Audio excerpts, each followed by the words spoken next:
Sundan natin po ang journey ni Kuya Meg ngayong araw na to. Papalit po siya ngayon ng kanyang bedsheet,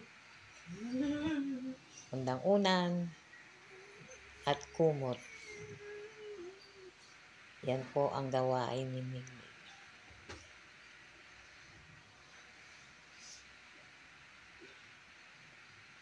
Kayang-kaya niya pong mag-isa yan. Paborito niya pong gawain yan.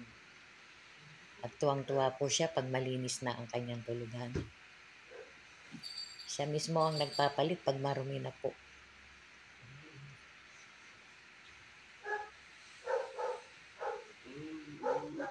Kayang-kaya niya po yan mag-isa.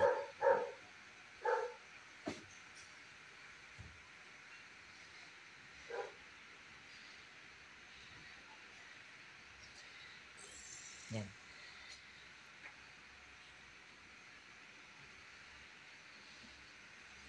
Mabango na naman ang tulugan ni Kuya.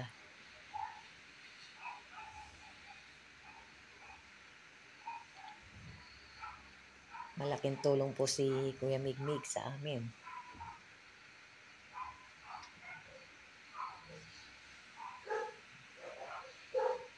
Ayan po, tignan niyo po. Oh, kayang-kaya niya pong mag-isa. Hindi siya na...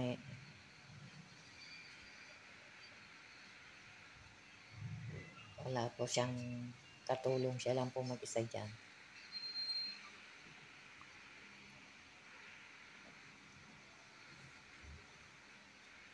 Maimis po yan. Napakaimis.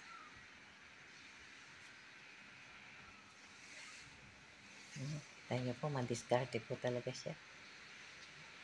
Gamit niya pa mga ano niya, mga tuhod. Galing talaga ni Kuya.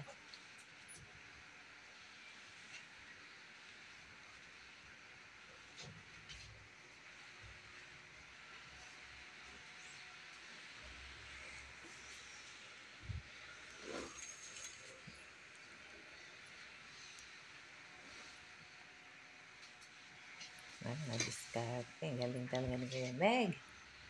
Very good.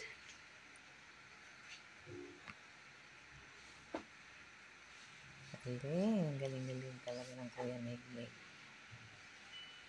Ayan po, oh. Pagagawa niya, may isa niya lang.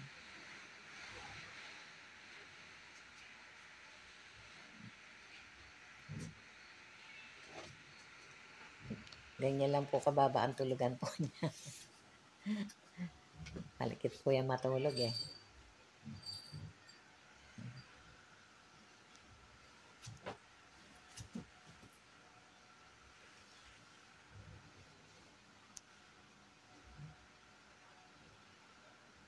Palit naman siya ng punta niya.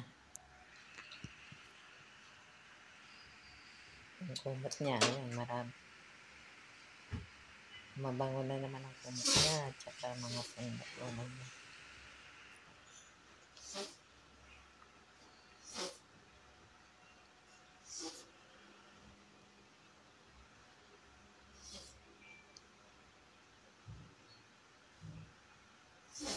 Nakakatuwa pa yung mag-ano.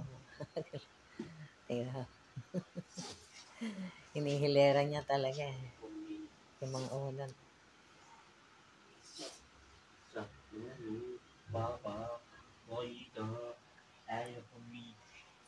Very good talaga si Kuya Migmig.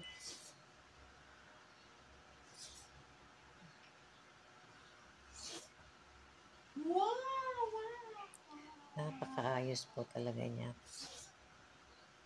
Alam niya pag mabaho na, may amoy na, usay niyang pinapalitan. Siya mismo.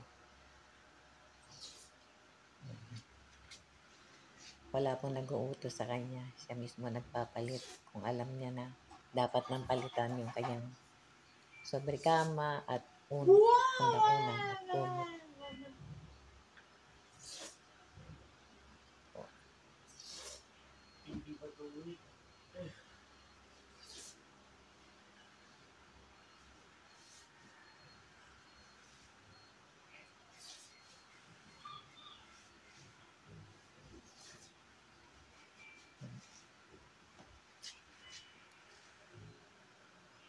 Ayan po. Oh. Galing ah. Hinihilera niya talaga eh. Ayan, ang ganda ng pagkaayos.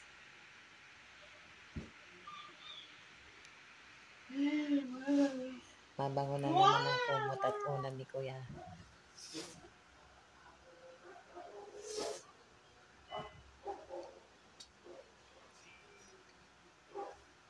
Ay, maraming salamat po pala sa inyong lahat, sa mga manonood po ang journey ni Kuya Migmig. Thank you po sa inyo. Please po, like po ninyo, comment, and share po. Thank you po sa lahat.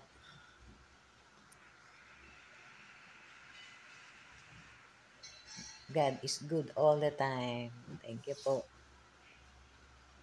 Subscribe po.